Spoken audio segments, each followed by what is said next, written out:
Let her rip. Is this the walk on? Hannah, you good to go?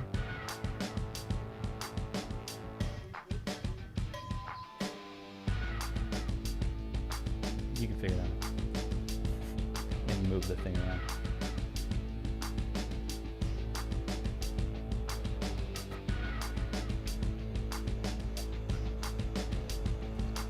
Alright, give me a thumbs up when we're live.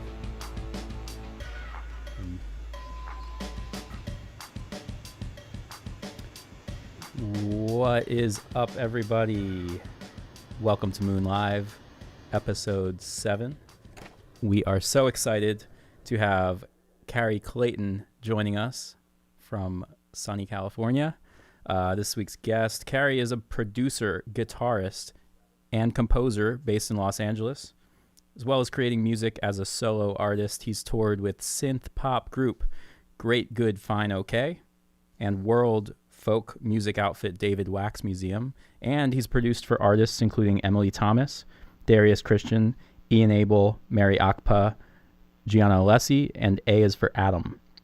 As if that wasn't enough, he makes music as part of the duos B.A.D.A and Pet Population.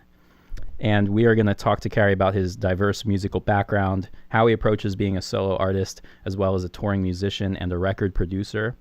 And he'll be giving us some live musical performances from his home studio in LA. And we're going to do the second ever 11-minute beat challenge. Ooh. Not what I was expecting there, but that'll work too. Where we're going to give him a sample that he's never heard, and he has exactly 11 minutes to turn it into a beat. And of course, much, much more. So I hope you guys enjoy the show. Without further ado, proud to introduce Carey Clayton.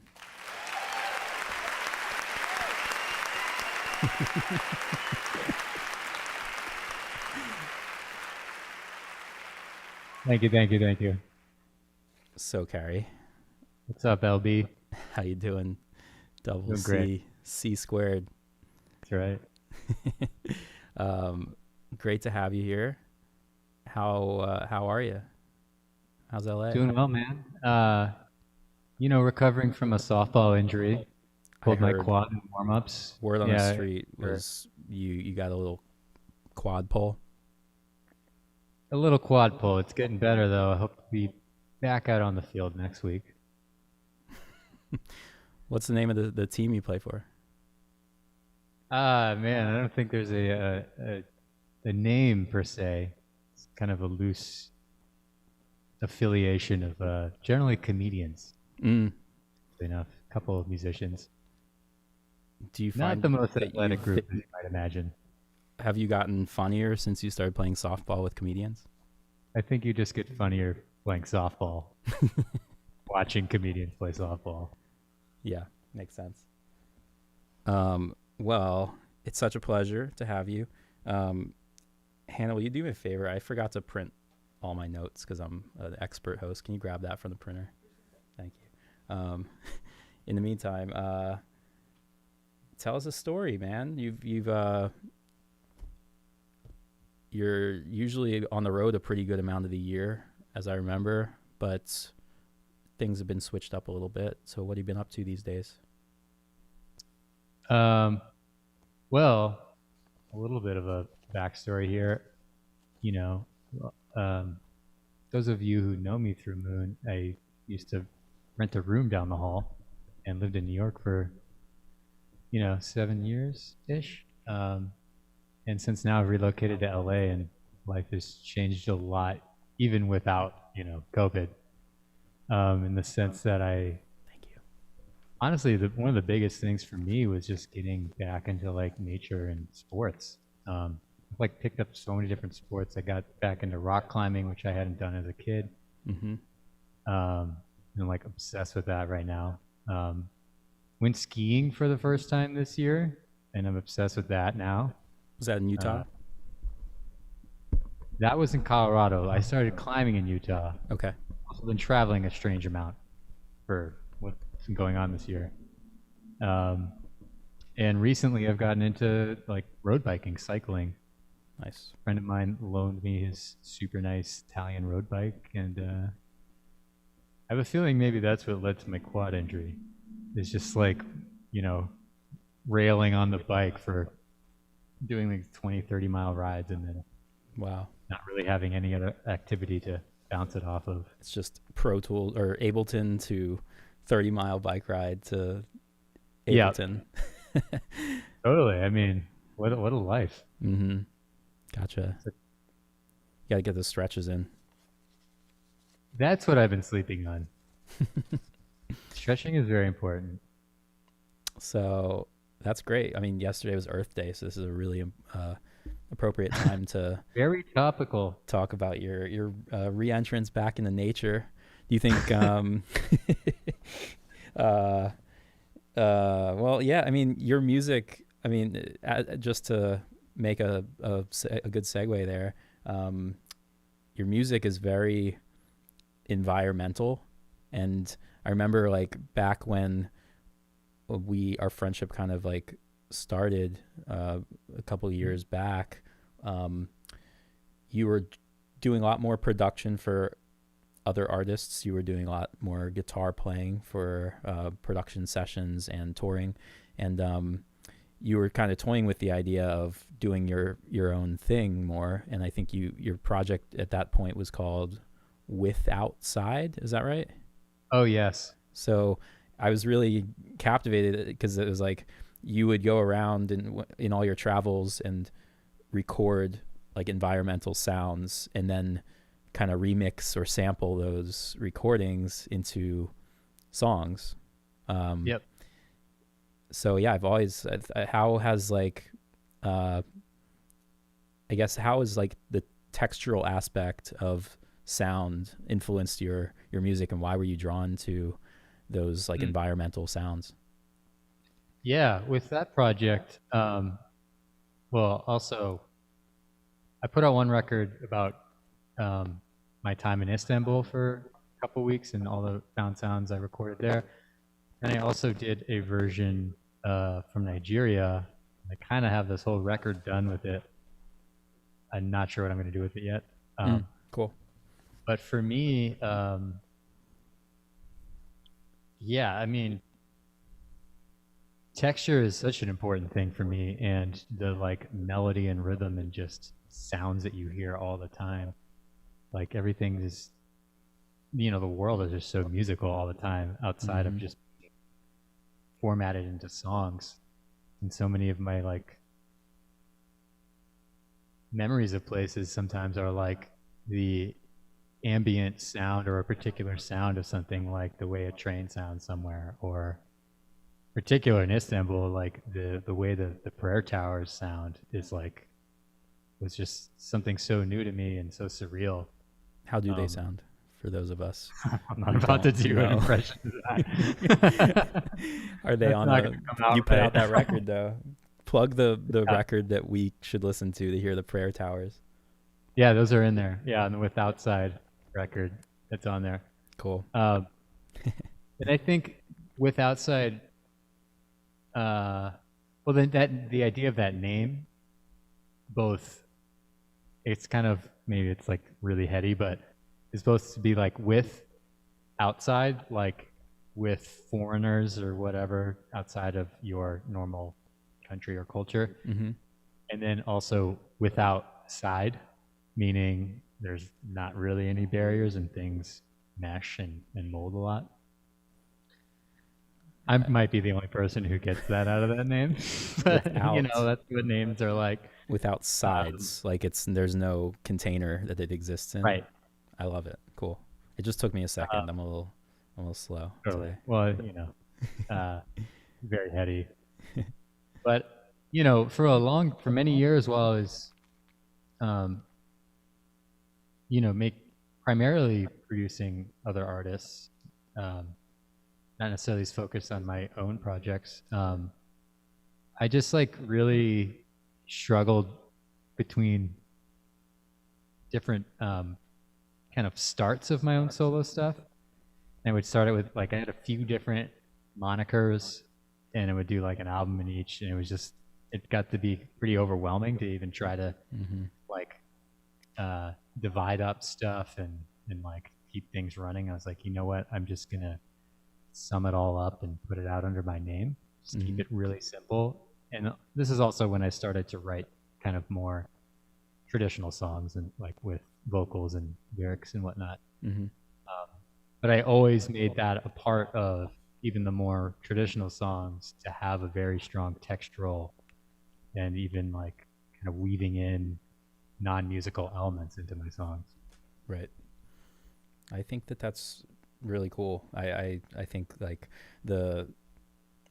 in a lot of respects, those are even more interesting than like musical tropes and chords and harmony, because we all hear those things, as we do with music in like a kind of pop culture sense as well. But you know, everybody in New York knows that weird tritone kind of interval that the train does while it's braking. And it's like, yeah, you know, it's like everybody's heard that. Nobody talks about it. Why do train horns? They're like all tuned as minor six chords. Is that right? Maybe not, but I remember a lot of times hearing that. It's fairly dissonant, maybe, but not the most dissonant. Yeah, you have a tritone in there, then you have a minor third. Oh yeah. Right. Yeah, I think the tritone must be programmed into horns because it like just cuts through. Yeah. It's like the most dissonant. It signals like something is wrong to our brain because it's so dissonant. Right. The devil is here. We took music theory. That's right. Cool. Well, that's awesome. Tell us about rock climbing. This is a new thing. Have you ever rock climbed before this past year, or was this a brand new like sport for you, or were you like, have you gotten back into it? I did it as a kid when I was like 10 at this summer camp, and I like totally loved it. But then in high school, I was playing a bunch of other sports and music, and then in in New York, I never really. It just kind of, I was busy doing music and living a city life. But when I moved out here, yeah, so city boy. But out here, it's just like, it's such a great excuse to be outside, and it's the best workout both physically and mentally, I think. You ever worry you're gonna fall off of a mountain? I mean, I've fallen a bunch of times. You're on a rope. Okay. Yeah, I'm not Alex Honnold out here. And you put a lot of trust into that rope then. Well, the rope and your partner belaying you who's holding the rope. I would trust the rope more than I would trust my partner. Well, the rope is worthless if you don't have anyone belaying you. What does that mean? What is belay? They're the counterweight. So as you climb up, they're on the bottom holding the rope. Because it's you, your rope going through protection like a carabiner placed somewhere or an anchor, and then your partner. And if there's no partner holding the rope just slides through the protection. Got it. Huh. And you kind of like leapfrog each other as you climb up the mountain? The belayer is always at the bottom. Okay. So like your a belayer weight helps you get all the way to the top of the mountain? They just are holding you to catch your fall. Oh my God. Okay, we're moving on. Lane, I'm going to take you climbing sometime. I don't know about that. I'm already. Type in belayer into Google. Yeah. Okay. Yeah. You would put your life in my hands as your belayer. I would train you for 5 minutes beforehand. I'm honored. Easy. All you do is hold down. Okay, whatever you say. I trust you enough. Enough. Keyword enough. Yeah. Well, on that same note of you were starting to talk about the like your foray into your own personal records and different monikers and having different outlets for them and different projects and different kind of solo acts. What made you take that leap? Because you were you were producing and playing with a lot of different artists. What made you jump into like having your own outlet for music? guess it was kind of a culmination of a lot of things. I've been kind of writing lyrics and singing a little bit, but then I kind of just was like, you know what, I realized how much I enjoyed doing that. So that was just kind of, a slow bubbling up of it from that sense. Another kind of more practical reason was the more I started producing artists, I think, I've been doing that for like 7 years. The more I realized what I really liked, like, I have a pretty varied and wide. That's probably really disturbing. Whoever was on the live, the camera just fell. But yeah, I have a really diverse musical palette. Like, making everything from like R&B to hip hop to folk to rock and electronic stuff. But I like started accruing all these little bits and pieces that I really enjoyed. So then that started to like form a thing. I was like, this is music that I really wanted to make, and I thought it would help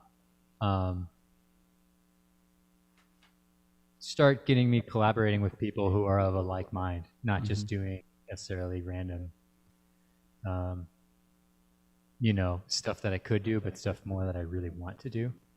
Because they would see or hear what you're doing yourself and be drawn to that and say, I want to work with Carey because of his sound, versus just like, I heard Carey can do a lot. Yeah, totally. Which is cool too, but just kind of leaning into what I like more. And there were just like other personal reasons, like I just like suddenly had a lot to say. A breakup, bunch of life changes. So that just kind of felt like a really natural outlet for me. Yeah, cool. And how far into it are you now? Because you've been putting out music under your name now for over a year, I think, right? Yeah, pretty much exactly a year. I think the first song I put out was like the day of the pandemic. Gotcha. US, yeah.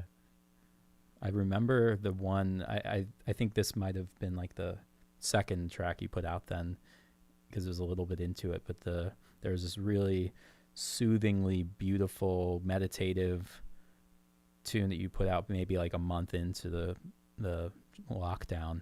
I think like Everything Will Be Okay, or Everything Will Be All Right. Oh, Everything Passes. And a bunch of friends were on that too. Yeah, and it was kind of like this group thing where you have like a lot of different vocalists, kind of like, it's almost like a meditative kind of chant mantra kind of thing. Yeah. Loved that track. Thanks, Loved it. I think that it's such a weirdo one. It is, but I love that it's a weirdo one. Yeah, me too. I'm glad you liked it. Yeah. How many tracks do you have out now? Like 20. Cool. It's kind of absurd. I mean, there's like a huge backlog of stuff on my hard drive that, I wish I could all put out now, but trying to get a little more patient and smart with that. But yeah, I put out an EP last summer, and then I had like a 10-track album a couple months after that. I was like, this has got to like get out of me right now because I have other stuff. What's something that just anything really, like the first thing that comes to mind that you've learned putting out music? Like you're the sole person. You don't have other bandmates to like lean on to distribute the work in like the marketing side or the distribution or whatever. What's like one thing that you've learned that somebody who's listening to this, who might be considering putting out their own music or new in the, putting out their own music world, can kind of learn from? My learning would probably be fairly generic and obvious, but just release it. Like, I think a lot of people really get bogged down, especially like when you're first starting to do it. Like, there's so little you can do, I think, before you put your first song out. Right. I mean, even like you can't even create a Spotify for artists account until you put your first song out, unless you're with a label who can talk to them. Right. And then there's just so much yeah, you want to try to get some sort of premiere for each release, but what I've learned, there's just so much more to do in the back end and like to consistently promote it. That's a whole other topic, but yeah, like it doesn't end when it's released. Like you want to keep finding ways to get creative with exposing people to it, because they also a song may have been out for a year or so and they didn't. Vast majority of the world hasn't heard it. You know what I mean? Right. So your music, my level at least, is like always new to everybody. Mm-hmm. I'm tiny. What? But yeah, I think just not being held back by feel like you're not doing everything right. Right. Just no one does everything right. Yeah. It's great if you do a few things right, I think. Mm-hmm. Right. So stop it with the perfectionism and just get some stuff out there, get some points on the scoreboard, and keep moving. Points on the scoreboard. Yeah, there you go. Cool. Love it. All right. Awesome. Well, we're going to go right into a little bit of a live performance, which I'm super excited about. This song is called I Wish I Had My Bicycle. And this song means a bunch to me personally, because I was helping you move out the last night you were in New York. And I remember you. Oh, my God. That was the last personal belonging that you had, was your bicycle. And there was no real good way of getting it to LA with you. So you changed it up over at Kellogg's Diner. And you were like, well, I guess I'll just leave it here, and then maybe next time I'm back in New York, it'll still be here. Pre-COVID, mind you. And you haven't been back since, so no. It might still be there. Is it still there? Did you check? I have not checked. Yeah, I want to update. Actually, it might not be by Kellogg's, but by my old apartment on Graham Avenue. Oh, okay. I think I may have biked home for the final. Yeah, that night I slept. You and Gavi were just such angels that whole night. And yeah, I had a flight at 6 a.m. and I slept on a mattress that was already taped up to be able to put the on one the that was going to be put on the sidewalk in the bag. Leaving New York, I was dragging a taped mattress downstairs, shutting the door behind me with my backpack on and my baggage, and throwing the mattress on the street and leaving. That's the way to do it. I feel that's so quintessential for that city. Yeah, absolutely. Yeah, I remember. I mean, all right, see you later. Whatever. Yeah, kind of deal. How'd you sleep? Wonderfully. I really recommend a taped up mattress. Once in your life. Keeps really you humble. Great. Keeps you humble. Yeah. All right. Well, this is called I Wish I Had My Bicycle. Take it away, my friend.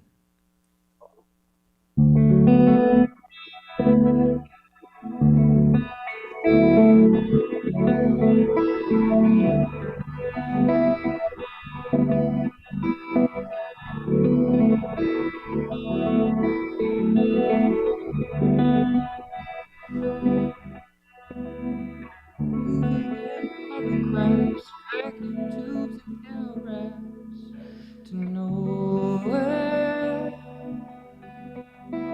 speeding in fast forward, never asking what it's for.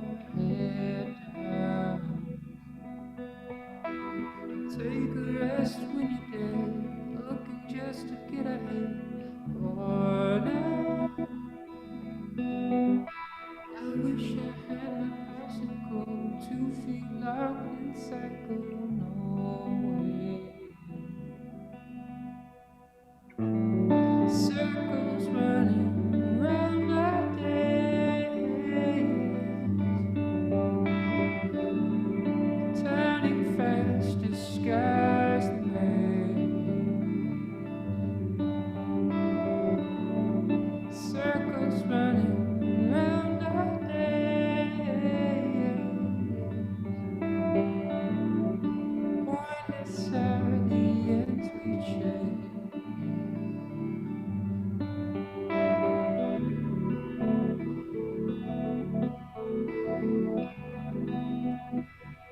teleport beside ourselves.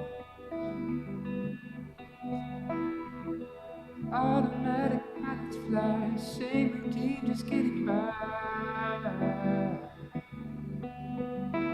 Sitting sail on cruise control, exercise mind control. I wish I had my bicycle, 2 feet up in cycle.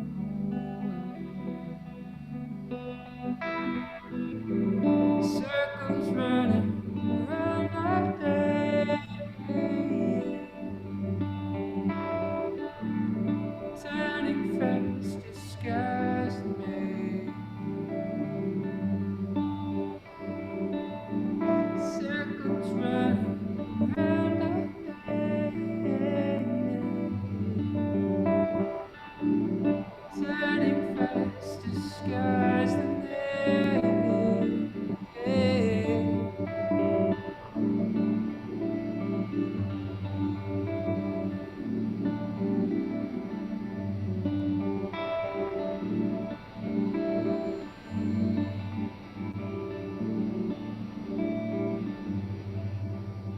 I wish I had my bicycle, 2 feet up in cycle, circles running round our days.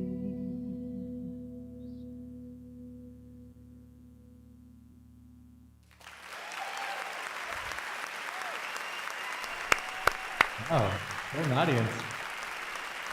That was awesome. Sam. Wow, that crowd, they all just stopped. Yeah, Very abruptly. Yo. Like there's a conductor or something. Cool. That was amazing. On a technical note, real quick, why don't you try just kill the Instagram live, because I wonder if we might get a little more bandwidth. Yeah, really milking this bandwidth. You sound fantastic on a musical aspect. So you wrote that.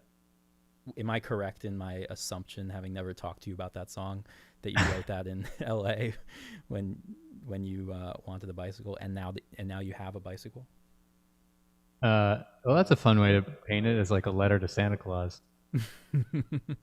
I actually wrote it in New York, probably because I was feeling just, wintertime, trapped in my little apartment. Just like, the winter there can be testing in terms of like not, feeling confined, and like, there's nothing better than riding your bike. That's like the most carefree, mindless activity. And Yeah, like, except in New York City, but yes. except in New York. Everywhere else in the world, yeah. It's pretty insane. Yeah, you're like looking death around. You're like flipping people, truck drivers off, and like cutting, punching someone through their window. They're about to door you. Yeah. New York made me a good biker, though. I've taken those habits to LA, and being a good aggressive biker who like takes up a lane. Yeah, right. It's important. Definitely. Especially on the road bike, you go like the speed of traffic. It's pretty wild. Cool. I mean, you can get places quicker than Ubers on the bike here. In New York for sure. Yeah, like it's actually the fastest mode of transportation. Mm-hmm. Yeah, especially within Brooklyn, or taking a train direct. Yep. Cool. Yeah, it's the closest feeling to flying to me, riding a bike. Just forgetting about your troubles. Well, since you mentioned troubles, what's this next song you're gonna play for us? It's an interesting segue. What did I tell you? Underfoot? Yeah. Yeah, this song is a pretty unusual subject matter. For those at home, he's tuning back up from what's that, drop D back to standard? That's right. All right. For all the guitar heads out there.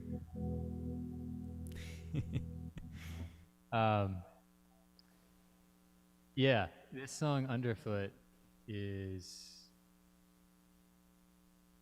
a song about not knowing what to say when it's just like you have to say something and there's so much tension built up between two people, and when you do end up saying something, it just comes out not at all what you wanted to say, and you just like offend everybody, and it's horrible. So for me, what I take out of it after writing and kind of sitting with it was just like learning to be a little more forgiving with people's words, and just like really seeing through what their words are and what they actually mean. Not always the same thing. And I think Beautiful.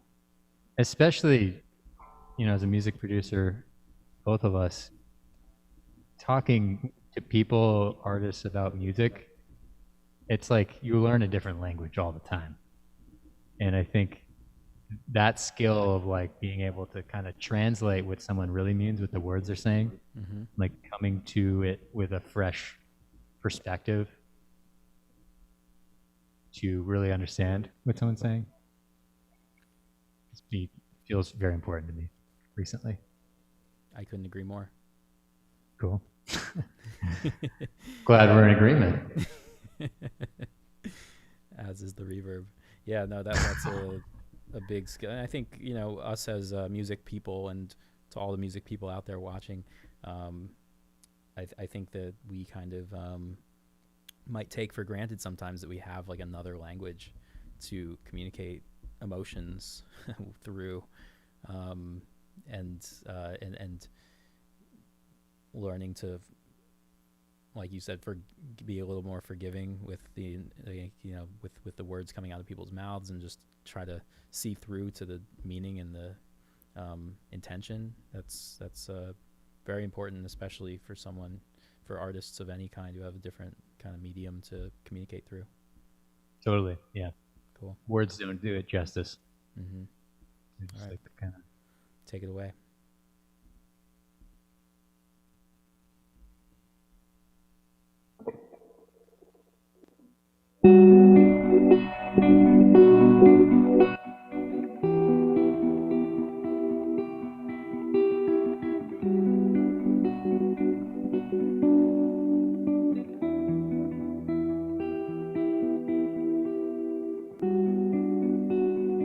Everybody's waiting. Loss of words, and they're not sure what to say.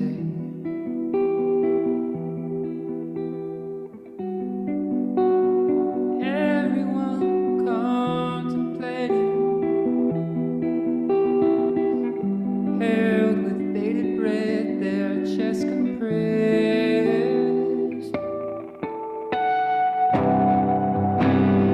Words rush out, stampeding through the aisle.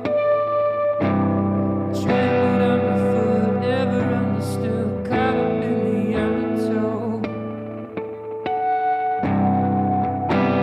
7 miles, release shattered from miles. Lacing as a jumble, idioms will tumble, meaning lost below.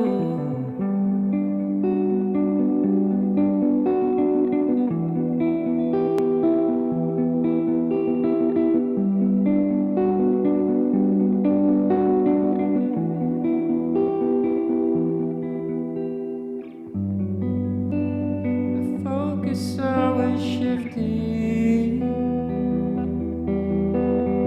Relevance, irrelevant, I'm a blur.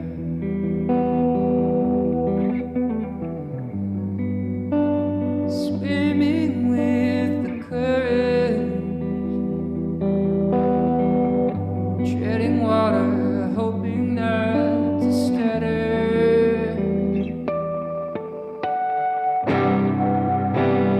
Words rush out, stampeding through the aisle. Trampled underfoot, never understood, caught up in the undertow. Swerving miles, release the shout, heard for miles. Leasing as a jumble, idioms will tumble.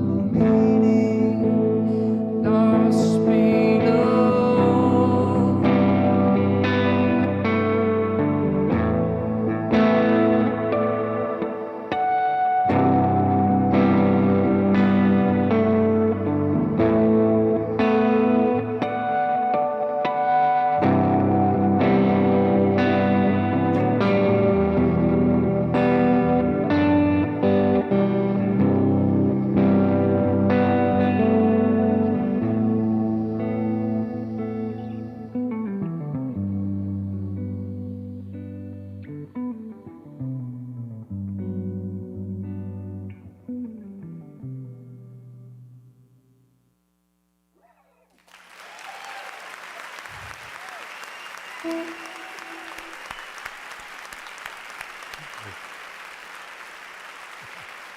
was awesome. Yeah, I really like the hair, the big hair strand you got there. It was kind Oh of yeah, trying to rock out as much as I can sitting down. that was like the biggest like zoom rock out I've ever seen. Yeah, you really captured like the audience, the audience we just heard. They were right there with you. Sick. That's Yeah. cool. Yeah, man, that's a great tune. I really enjoyed the breakdown you did on YouTube of that. That was super cool. Tell us about that harmonic thing. That's like one of just the coolest things ever. Oh yeah. We're doing a 7th fret harmonic there. So actually on the record, it's funny. I doubled it with flutes towards the end. Flutes, that's actually a new hobby this quarantine. The is, flute. learning a little bit of flute, and I love like stacking it on other instruments because it just adds this like vocal breath quality to everything. Mm-hmm. If I can play the part, I'm not very good at flute, but that part I can kind of play. But I remember having like I like would detune it just at the very end of the riff on the record, Oh wow. so that it kind of have this like little mangling. I think I just like The guitar part of the flute layer. the delay on the guitar. Whoa. I think I changed the like Oh, time yeah. a little. That's a really fun trick I love to do. Hmm. It's like making chorus with a delay, and you can kind of sneak in. But yeah, that's like a very shoegazy song to me. Yeah. Kind of Pixies, quiet, loud type song. Yep. Cool. How do you do that? It's all in the same fret? All the three harmonics? Just this triad. It's all 7th fret, G string, D string, A string. Nice. It's kind of got, when you play it like that, it kind of sounds like the NBC Yep. theme. The more you know. Super cool. Oh, I love that. You're gonna try it at home though, Lane. Yeah. The record is a half step higher. Got it. Okay. So eighth. It's an A flat, but you can play this in G if you want. So just to, I'm not so much of a guitar player, but as far as I know, the harmonics don't work on every fret, right? It's only on certain places on the string, right? It's dividing up the string, like a 12th fret. That's halfway of the string. Yep.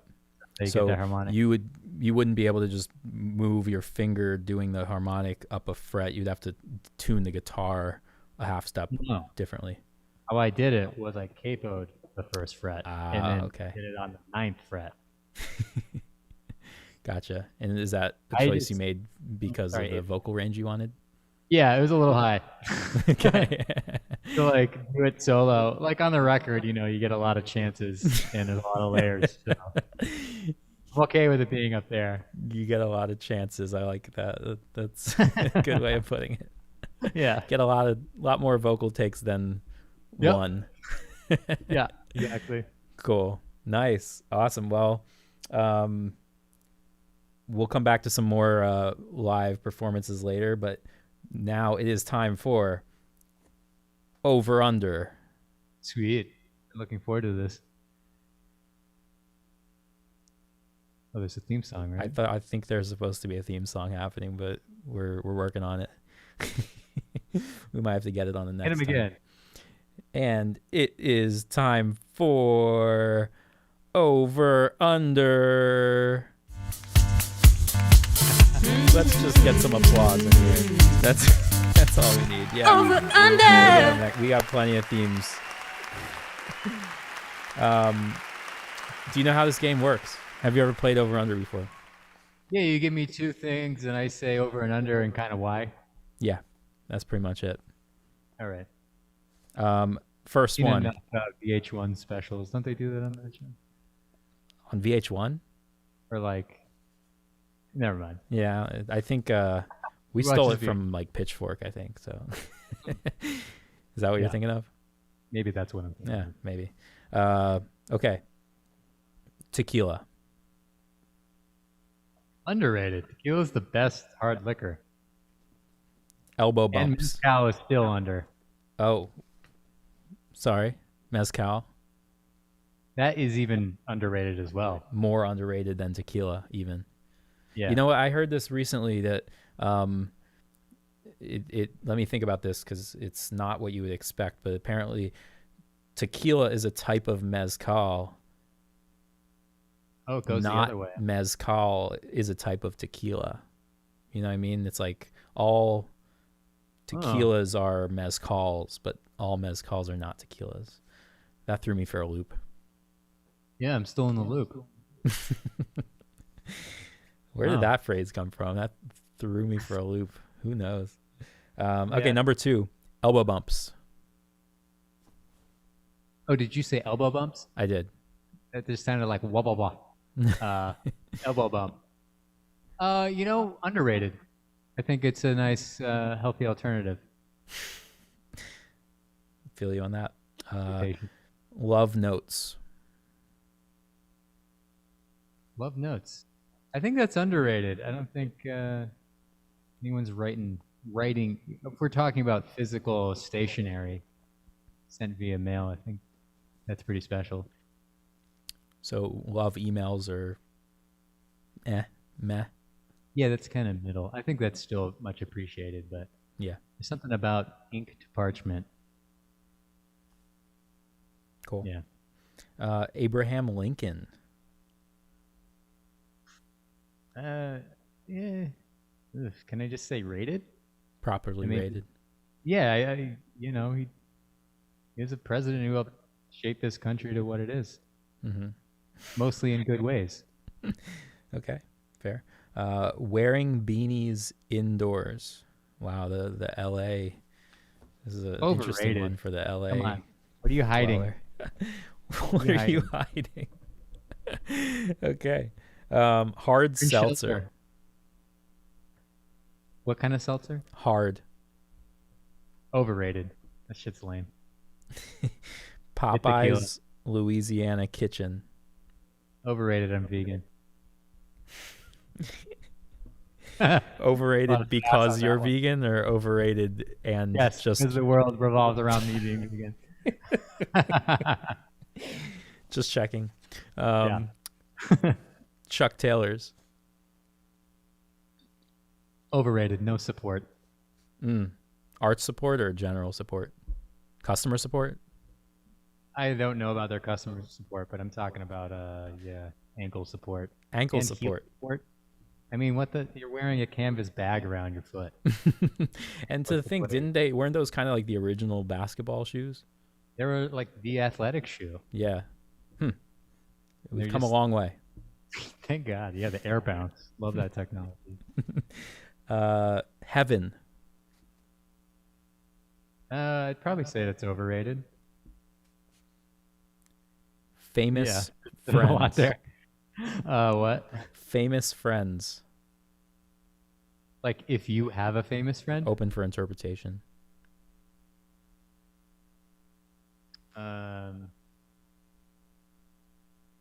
Well, the show Friends is overrated. And they're all famous. Fair enough. You left it open. That's very open interpretation of you. Cereal. Underrated. Yeah, I mean, I probably eat cereal twice a day on some days. Really? Yeah, if I On some days or most days?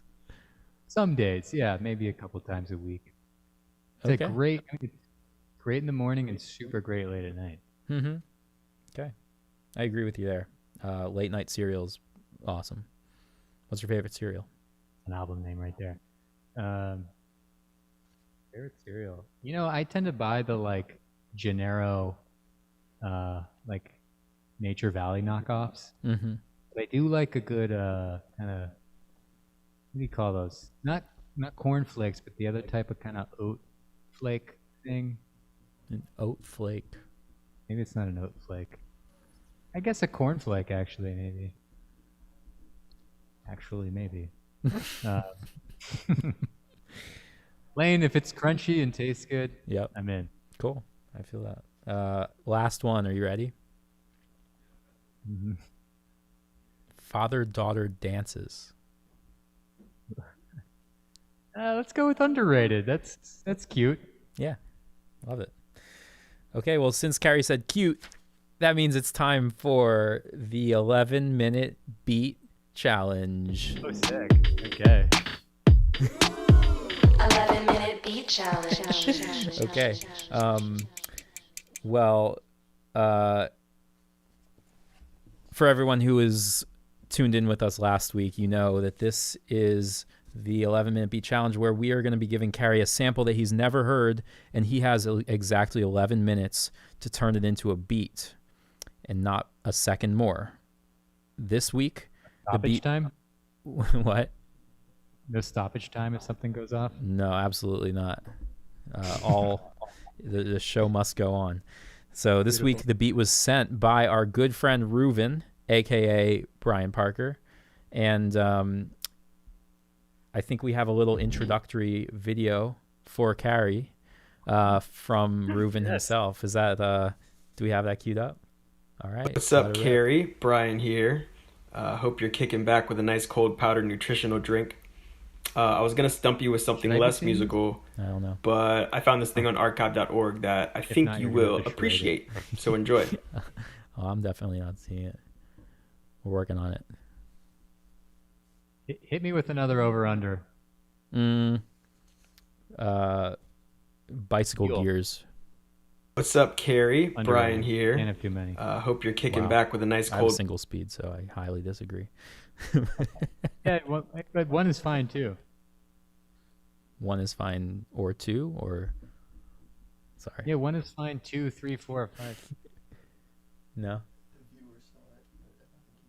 Okay, well, apparently the viewers have seen Reuven's introductory video, so we're just gonna we're still we're still figuring this out, you guys. We're gonna I'm gonna play it for you, Carey, over my phone. Are you ready to see this introductory video? Where should I? Okay. I heard him. Wait, can we switch to this camera? Yeah. Can we switch to the Katie Couric cam? Okay. Can you see it? Carey? Can you No. see him? No. Oh, that's right. He's not going to see that. Okay. So we're still very much figuring out. All right. Well, just Come imagine. close. Me here. Here you go. What's Oh, up, wow. Carey? Tiny. Brian here. Hope you're kicking back with a nice cold powdered nutritional drink.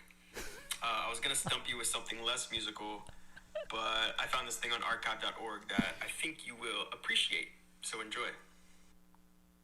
Cool. Amazing. Well, thank you Love very the much, Reuven. Knows That's me pretty amazing. well. And wow, what a call on the powdered nutritional drink. This stream is not sponsored by Huel, believe it or not, but we'll get into that later in the stream possibly. Hope you're all healed up, and the clock will officially start once you drop the sample into Ableton. So I'm going to put my glasses on here and get my commentator voice on, and we are very much looking forward to your 11-minute beat challenge. Good luck. Are you ready? Hang on one sec. Let me plug in my keyboard. Yeah, absolutely.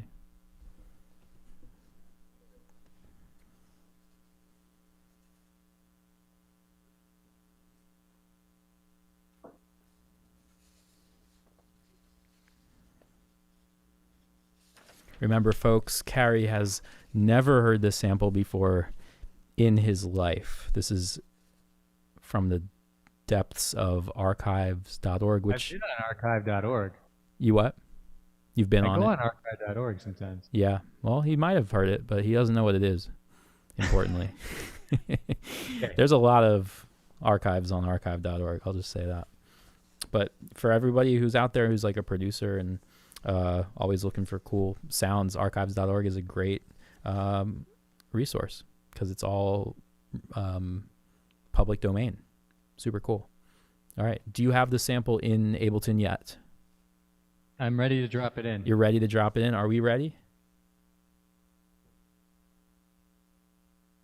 Are we ready to start the timer when? Okay.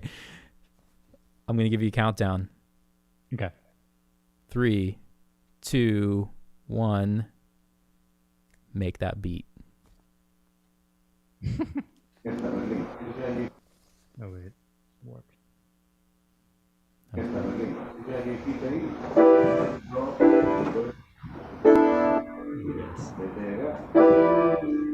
My dude. This is good.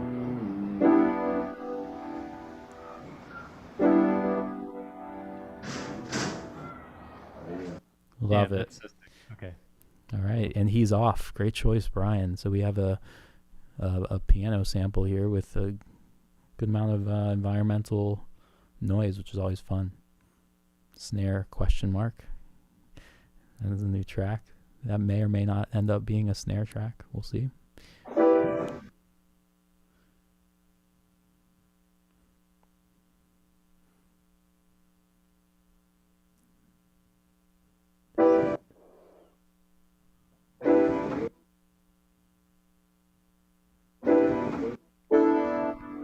We're off to a riveting start. Carey is chopping up the sample, so he's taking it so there's a clean start to the piano, and he's grabbing the first 3 chords and putting them right on the grid there.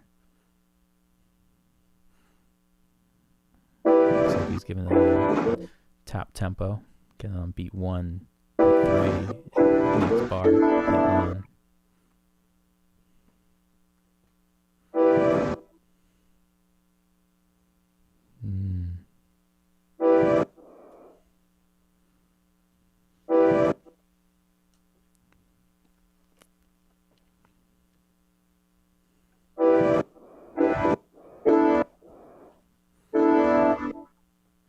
Very cool. He's faded in each of those 3 chords, so we've kind of got like a violin type attack. Whop.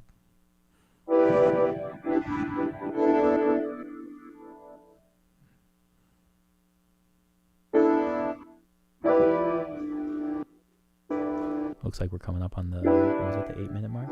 8-minute mark. He's going deeper into the sample here, grabbing some environmental noise.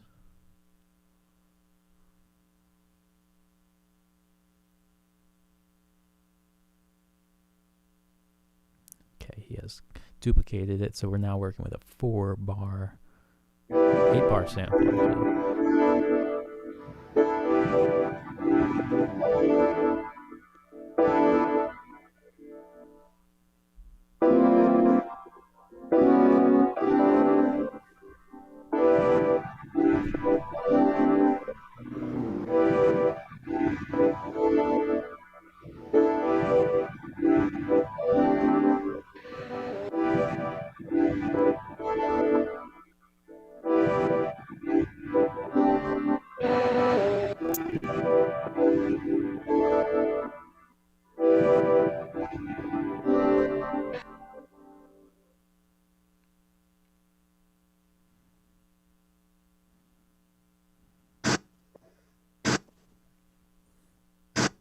Okay, looks like Carey's put a little bit of noise onto the snare track.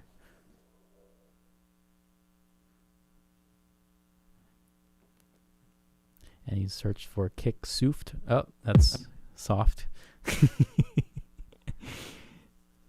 We can't hear you, Carey. We're just going off of your...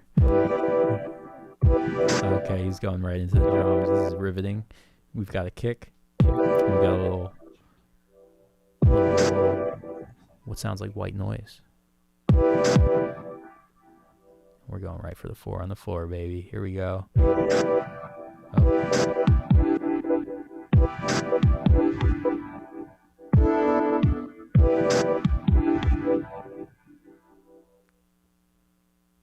Nice.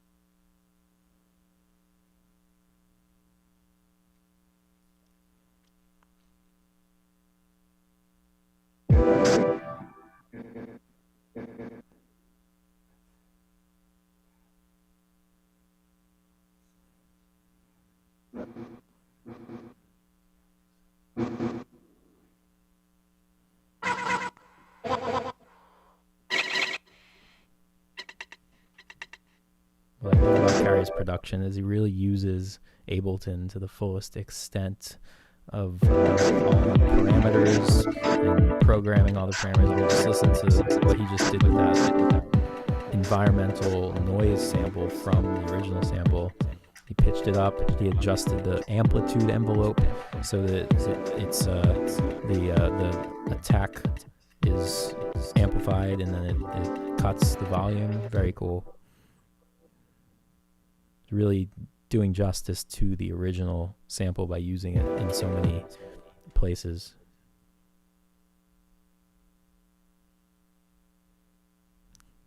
Okay, here we go. Here comes the Decapitator. This is a Sound Toys plugin that's very popular for good reason. It's a heavy compressor limiter that adds a lot of harmonic distortion. Coming up on 5 minutes, so that means we're just a little bit more than halfway into the 11-minute beat challenge, and it looks like Carey's diversifying his piano chords, adding another layer of a pitched up version. Ooh, baby.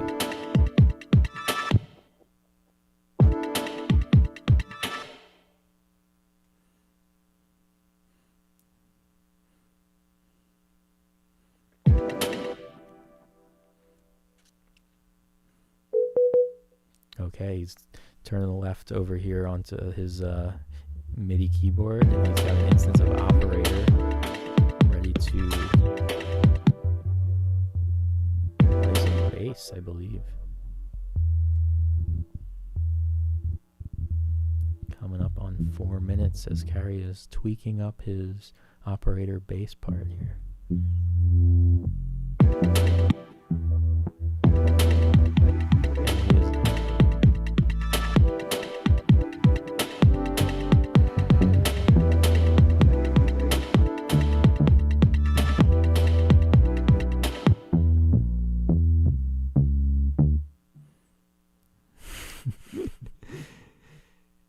As you can see, the attitude VU meter there is getting up into the red, which means there's attitude on this track now. Thanks to Sound Toys and the inner workings of Carey's mind. And we're coming up on 3 minutes. Woo!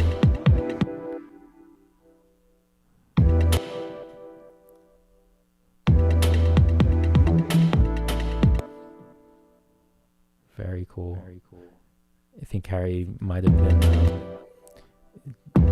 thrown for a loop there when maybe he realized that this piano sample wasn't necessarily in tune. But who knows what this piano sample's been through. This could be from many, many years back. Could have been printed to wax cylinder and back onto digital. But that's the joy of the 11-minute beat challenge, surely.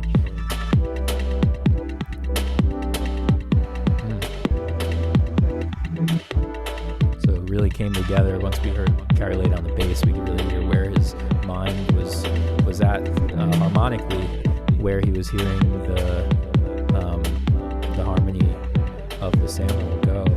So now we have a little bit more of a fully fleshed out arrangement with 2 minutes left. So we're going to see what Carey decides is the next most important thing to do here. We're still working with a 4-bar loop, and as Carey goes into his, I actually don't know what that plugin is at all, but we'll find out. And it looks like Carey has exploded this into an 8-bar sample loop now. Okay, and he's playing with that environmental sample now and creating a fill, diversifying the pitch shift.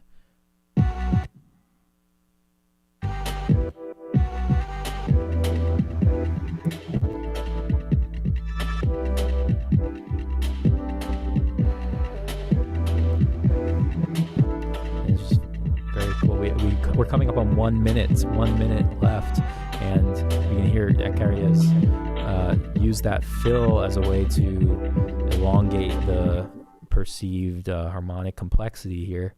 And we'll see what Carey wants to do. He's in his last minute here, and we're dealing with an 8-bar loop. Looks like he's mixing up the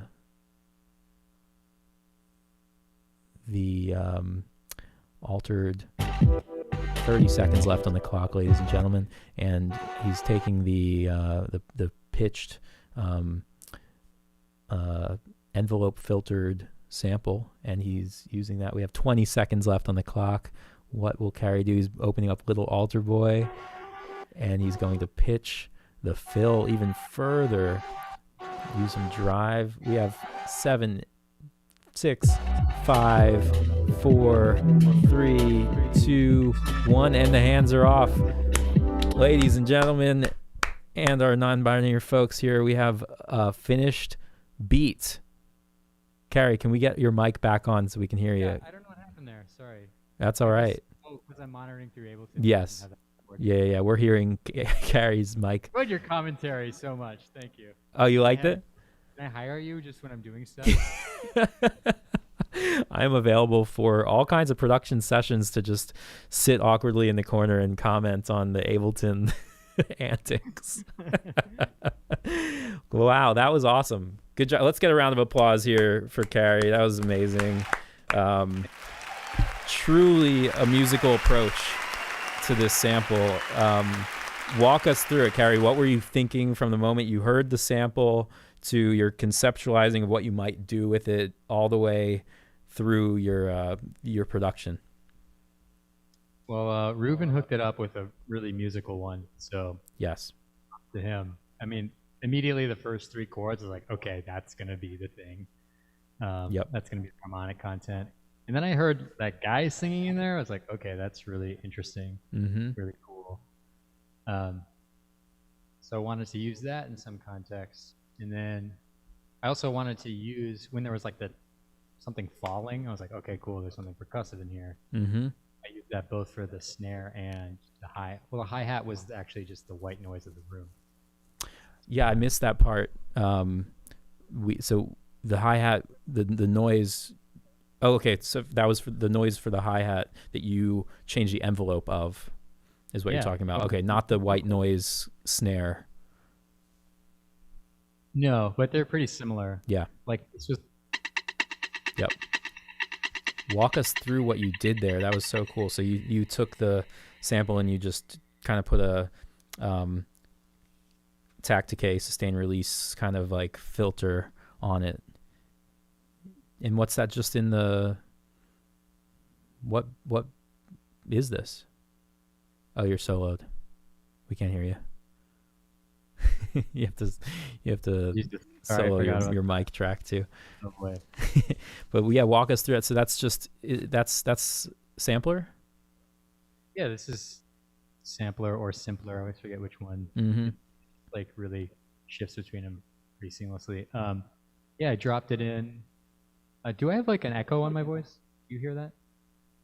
Are you guys getting that? Or is that just me? I'm hearing you good in here. Okay. Might be on your end. Yeah, anyway. Yeah, drop that like noise that was just like of that room. Have it super like this. Actually, it's just some crazy sound part of it. The decay so low on it, it's just really percussive. Pitched up a lot, and that's all that's going on in that. That's like, cool. You can make anything a drum if you just have like a really short envelope on it. Do us a favor, turn your mic track up a little bit in Ableton. Yo. Cool. Is that better? I think so. Wow, very cool. And then, so you I think the bass was one of the last things, the bass and the fill that you were using for the based on the pitched sample that you used at the end of the 4-bar and the end of the 8-bar. Those were kind of the last 2 production elements that you put in there. Were you hearing the bass the whole time you were working on it? Were you like, because that was really interesting how we heard it come together once you laid down the bass. We heard where you were thinking of it harmonically. Mm-hmm. Is that something you're hearing from the beginning, or did you just know that like you wanted to make it into a 4-bar harmonic like chord rhythm versus 2-bar where it was just looking at the chords? You kind of reharmonized it Right. for the second half of that. Was that something you had in your mind from the jump, or did you kind of decide that as you were messing around with the bass synthesizer? Yeah, I think, well, I knew I wanted bass, Yep. but I think I kind of discovered it when I was playing. Cool. And I generally like longer harmonic loops. Mm-hmm. You know, four bars isn't that long, but because the piano's repeating every 2, I thought it would be nice to have some change. So Yeah. it just feel like an Apple loop or something. Yeah. It was really cool to hear that come in, like to hear it kind of later after we were hearing it. It's kind of like one of those little, like if the entirety of the track included that, like where we were hearing the upper harmony repeat on like a kind of relatively short loop, and then we heard a bass line come in that expanded the harmonic depths of it. That would have been really cool just in a general sense, because like, you know, as the listeners, we had no idea where that was going or when the bass would come in and reintroduce that concept. So very cool. And then finally, what walk us through that little pitched sample you used as the fill. So also, I wanted to have some more melodic content aside from the top notes of the piano. Mm-hmm. I wanted to use the piano again. So the first 2 bars, it kind of hits through this thing. Mm-hmm. I like high pitch, and that's just the 3rd chord repeated 2 octaves up and reversed. Mm-hmm. And then this it's like kind of ended up fairly meat grindery, but meat grindery. Wow, 19 well, I did half what semitones. My brain doesn't even move. That's an octave and 7s. That's an octave and a 5th, 4th. So, yeah, it's a 5th, right? Yeah, because a 4th is 5. Yeah. So, and a 5th is 7. So 12 plus like 7. Okay. So an octave and a 5th up. Yeah. So I didn't want to just repeat it an octave up. I wanted a different melody. So that's why I went with the 5th up. And then but the full sample went into a weird key. So then I just chopped it again and put it up because I heard the resolution up a half step. Right. And you kind of made like a melodic resolution kind of half step move in that 2-beat melody, which is that's super cool. Well, yeah, getting really comfortable with the half step manipulation of audio is like such a great thing in Ableton. Mm-hmm.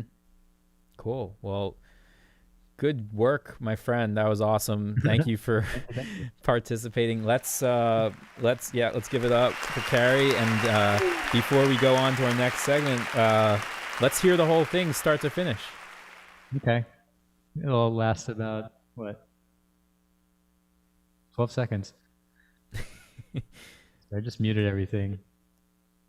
I don't think this was in. Oh boy. Oh, this might sound like what it was. Okay.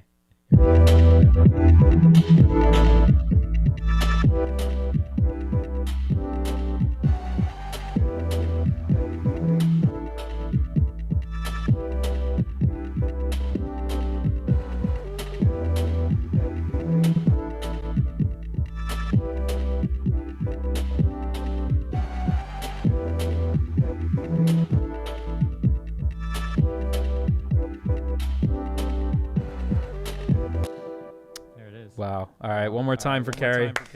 Good work.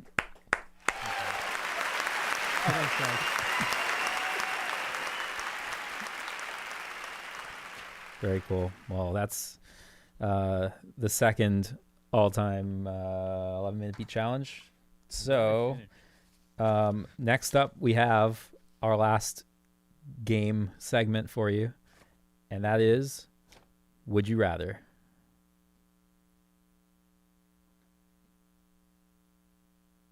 All right, we're still working on the jingles over here, apparently. But this is just gonna we have just a couple for you, and then we're gonna get back to the last performances of the night, because that's what we're all waiting for. Would you rather? There we go. There we go. So, okay, Carey is. We're still monitoring Carey through Ableton, so he's just fussing with that. That should be better, bit. right? You're all set. You're good. So we're gonna do a couple Would You Rathers, and then we're gonna get a couple more live performances, which I'm super excited for. So Carey, you know how this game works? Yeah, would you rather? Sure. Title says it all. Pretty self-explanatory. Would you rather be a mermaid or a centaur?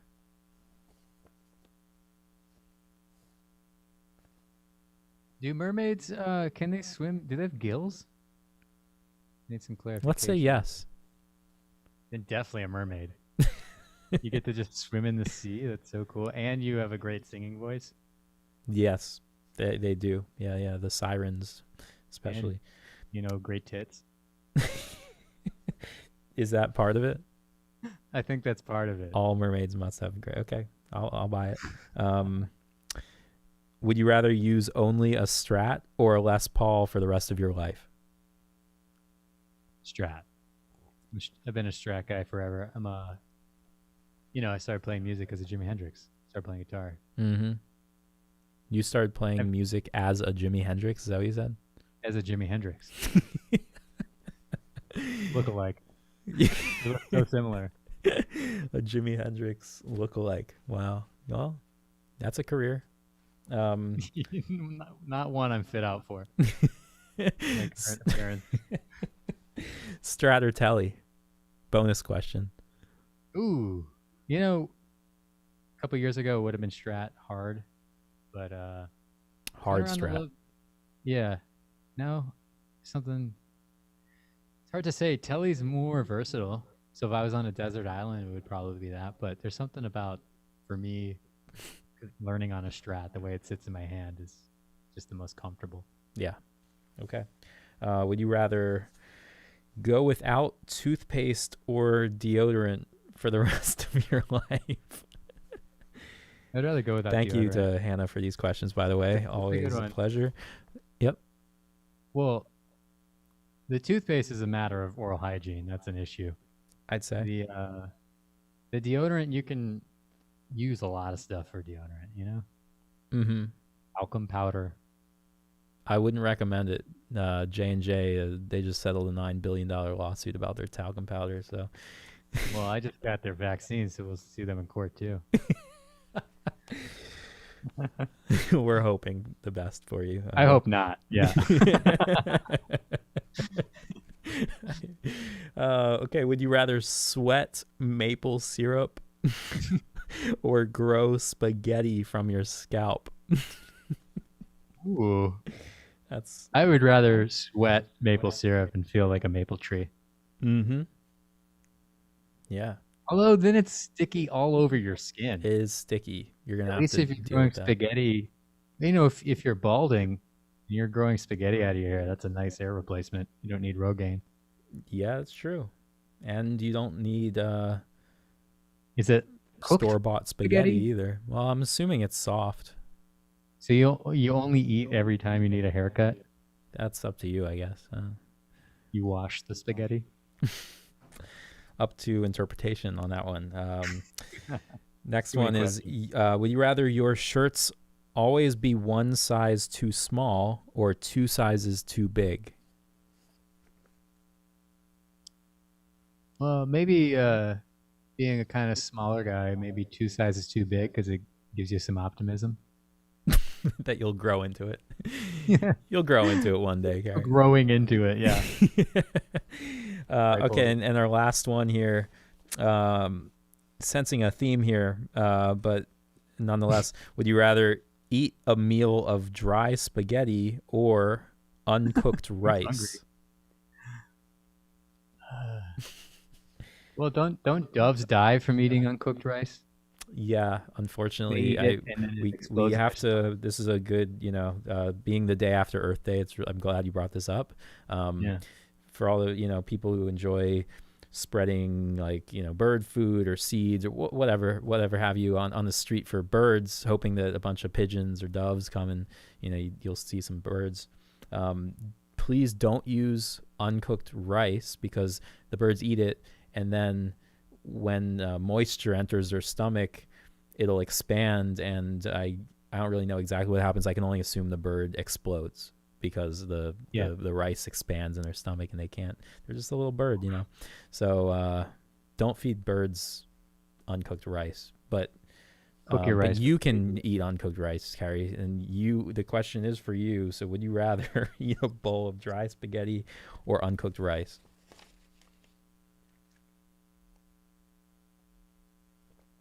Uncooked rice. Okay, and thank you, Carey, and thank you, Hannah. Those are very deeply questions, Hannah. disturbing questions. And Go get dinner, Hannah. You sound hungry. we'll get her some spaghetti after the show for sure. So it's time for our second round of performances, and we're especially excited for these because this next song is just came out today. And it's awesome.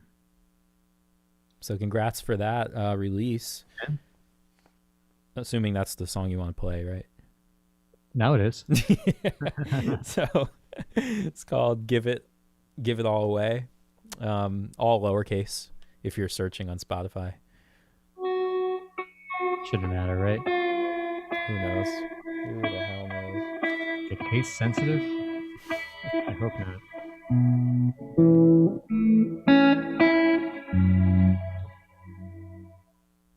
What made you decide to keep it all lowercase? Well, this album that's a single off of all feels very kind of off the cuff, journal entry type stuff. Mm-hmm. So I don't know. It didn't feel like it should all be kind of formal with casing and stuff. It just the way I wanted to present them feels more informal. Cool. Yeah. Nice. All right. Well, we're super excited to hear it, and we'll let you do your thing. You all set up in Ableton over there? I think so. Yeah. There's the star reverb. Let's see. Cool. Hang on. Just funny adjusting this after the beat challenge. Okay, cool.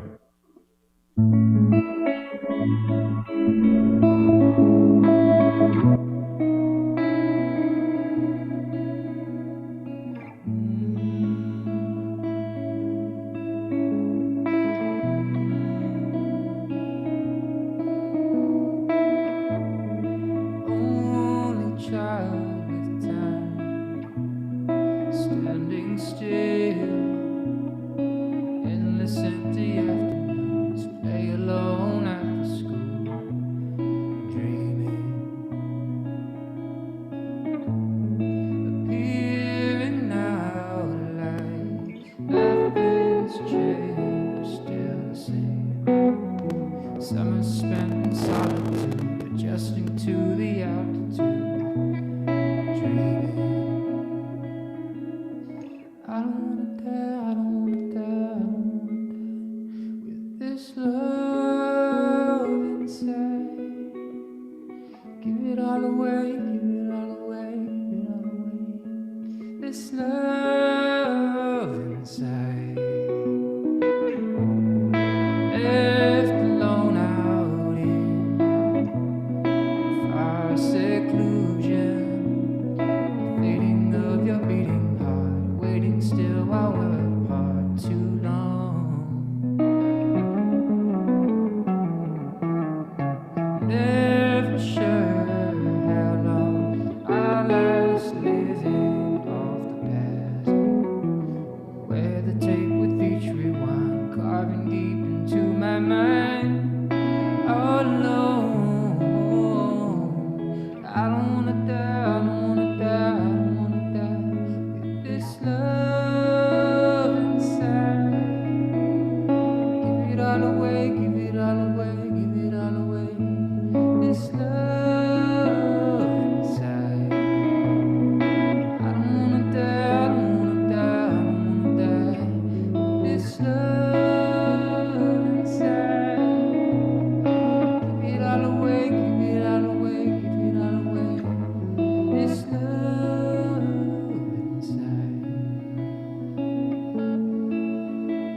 inside, giving what's inside of me. All that's left inside, all that's left inside, all that's left inside of me. Giving what's inside, giving what's inside, giving what's inside of me.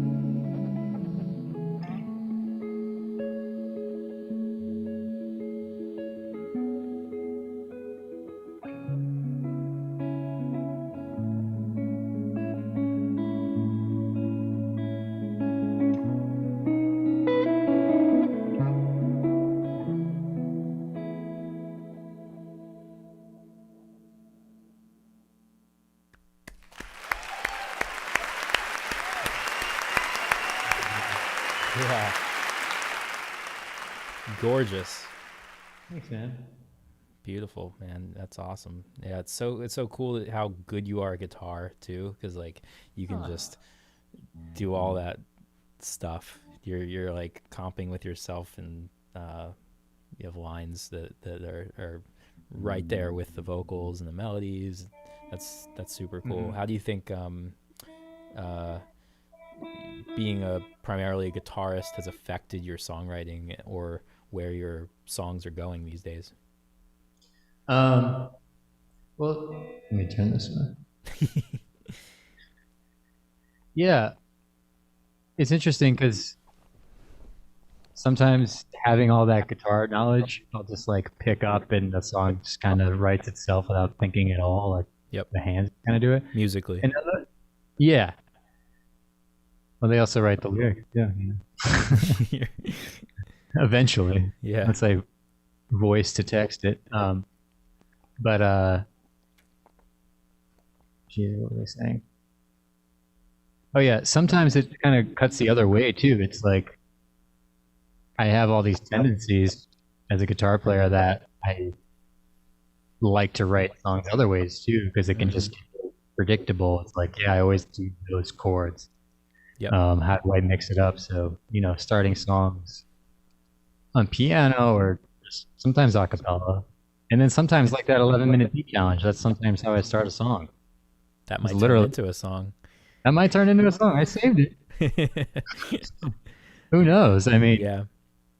I hear you on that though. Just switching up the process so you don't get kind of stuck in the same old channels.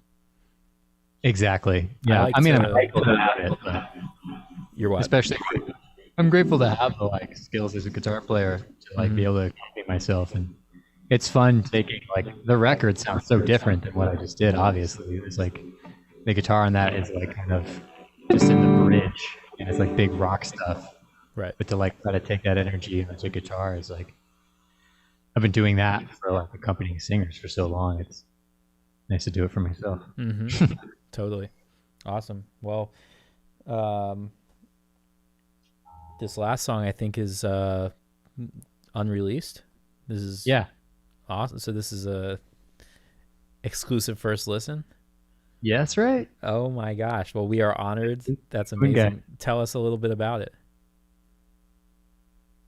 Well, this is a really personal song.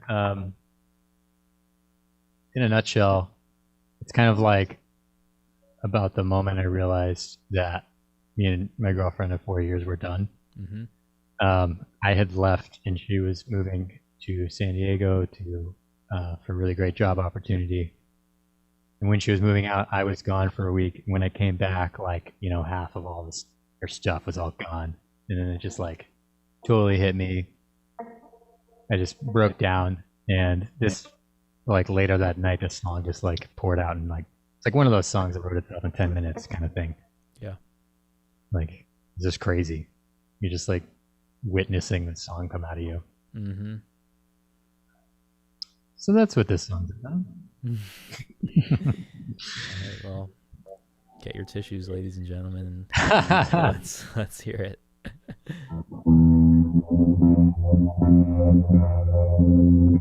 This one uses a really weird tuning that only this song probably uses. Wow. Tuning the low E to an F. And then if you forget about it, everything else sounds really bad. Which has happened. Okay, this is Thought of You.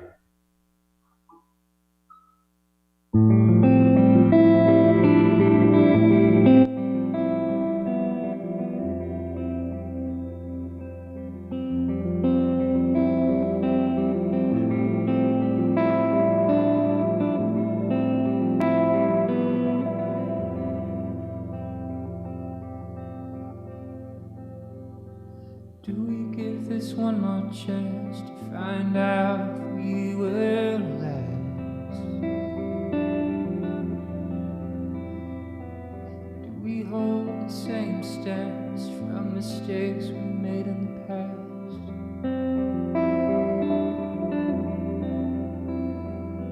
I can't help thinking how all these years have gone by so fast. To have it all slip away, the years I'll never get back.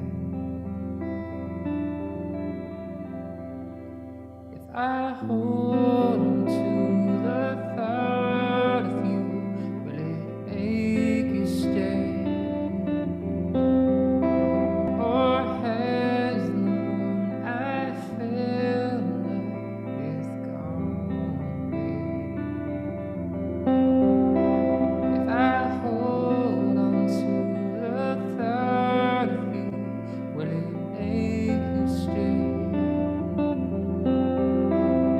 Or has the one I fell in love with gone away? The days we had so long ago, I hope that we can live again.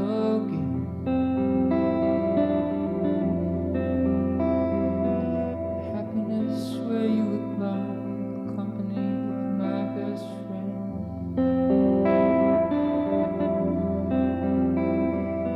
Secrets only we would know, whispers within our bed. Far apart we have grown, does this mean it has to end? If I hold on to the thought of you, will it make you stay? Or has the one I fell in love with gone away? If I hold on to the thought of you, will it make you stay? Or has the one I fell in love with gone away?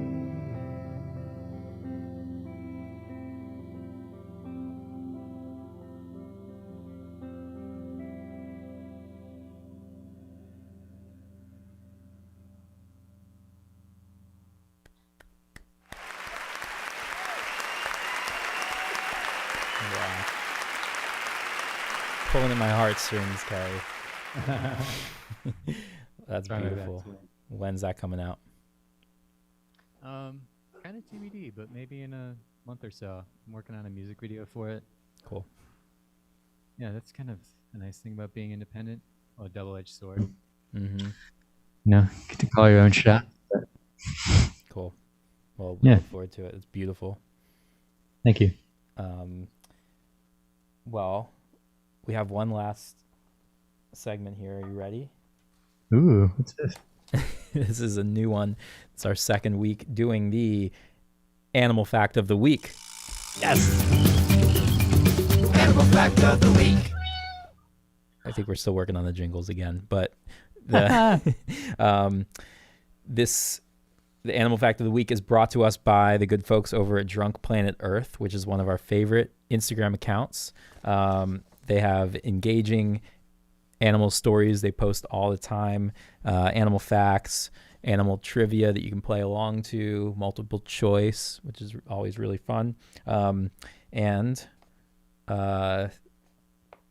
every day is Earth Day at Drunk Planet Earth. So they have a Instagram channel or an Instagram account and a Twitch channel, both at Drunk Planet Earth. highly recommend you go and follow them. So we are going to ask you a question, and you're going to try to guess the animal fact of the week answer. You ready? Yeah. All right. So, what is a large group of lemurs called?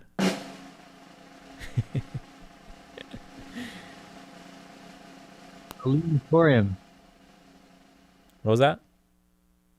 A lematorium. That's a fantastic guess.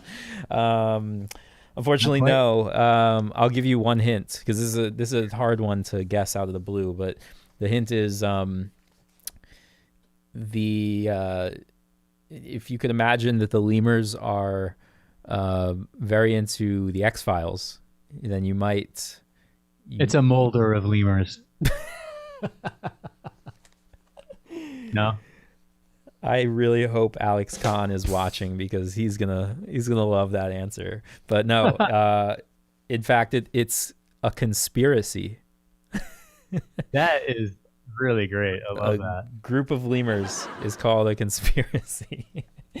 So that's our animal fact of the week. Thank you to Drunk Planet Earth. We love you guys, and I think we have a video to put on screen of the lemurs. They did it? Okay, well, you guys saw it already at home. We'll show Carey after the stream. Watch the replay. Yeah. So that's the animal fact of the week. And last but not least, it's time for viewer mail. So we have a couple email questions that Carey's fans have sent in, which, by the way, if you have any questions, feel free to email them anytime at mail@m00n.nyc, and we'll put them on the stream. And does anybody on the Instagram Live or the YouTube have any questions? If you do, write in, and we're gonna answer them right here, right now, with Carey. This is your opportunity to ask Carey anything. It's been burning in your mind to ask. So he has the answers. You have the questions. In the meantime, Jamie in New Haven, Connecticut asks, I want to learn guitar. Should I start with acoustic or electric? Man, it depends on what you listen to. If you really resonate with electric, then do that. And you love more acoustic stuff, do that. Maybe acoustic can maybe be a little less forgiving at first with the hand stuff, but those bar chords are nothing to fuck with. No, even still, man, some bar chords are annoying if I haven't played in a while. But yeah, just go with what sound you want to be making. Cool. Great answer. Todd in Freeport, Maine asks, I'm looking for a powdered, nutrient-rich drink supplement. Do you have any ideas? Well,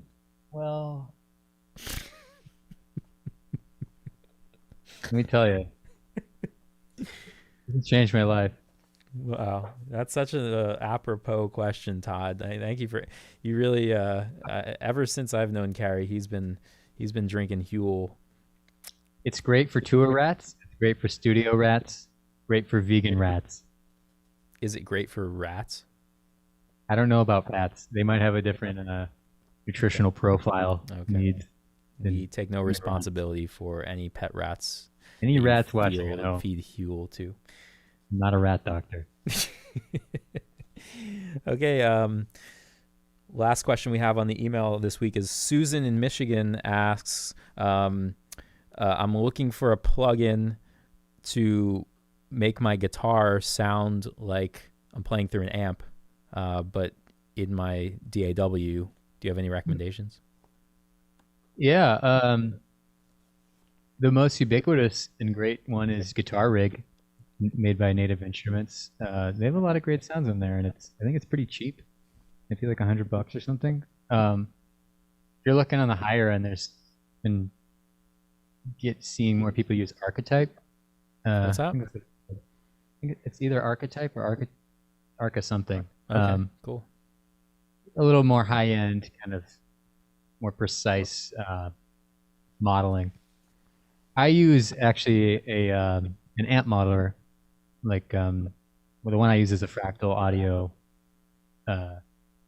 Axe 8, and it's got all these like amps modeled impulse responses. I think it sounds awesome. Nice. That's like kind of a. I don't play for an amp right? anymore either. Yeah. Yeah. Nice. Very cool. Okay. Looks like we got a question. Can we shift the camera over to Hannah? Hannah's going to read us our Instagram Live question. Jake from Brooklyn would like to know, Carey, what's your shoe size? Are you sending me shoes, Jake? 9.5, 10, depending on the brand. Okay. Great question. See what these say. Also been wearing loafers this whole time. Oh man, you're getting old. I just live in these shoes around the house. Loafing around over there in LA, Nope. huh? Oh, I'm just kidding. Loafers are awesome. Do they have backs? I've caved them in to get in quicker. Oh, they're Sherpa lined. Back. You got a faux Sherpa there. Yep. Ready Okay. for the Himalaya. This is your last chance. Everybody out there, any questions for Carey? Going once, going twice. Well, sold. That was an amazing show. Thank you so much for doing this, Carey. You're truly a talented musician, songwriter. We're so happy that you're putting out your own music, and we've been really enjoying following along and checking out the releases. So everybody out there, check out @Carey Clayton on Instagram and everything, and search for Carey Clayton on Spotify. Any other plugs you want to put out there into the universe? Yeah, just be sure to follow on all these things. I got a lot more music, especially if you want to hear that song that I played at the end there. Yeah, I got some videos coming out, so be sure to get on the YouTube. And yeah, man, just there'll be more music. Awesome. Cool. Well, thanks to all of you guys, and thanks to the team here at Moon. We got Josh on the audio, Ryan on the video, Hannah on all the game segments and the Instagram Live. So we'll see you next week back here with Susan Mandel, who's an incredibly talented cellist and musician based in New York. So we're really excited to have her here in the flesh. And stay safe out there. We'll see you next week.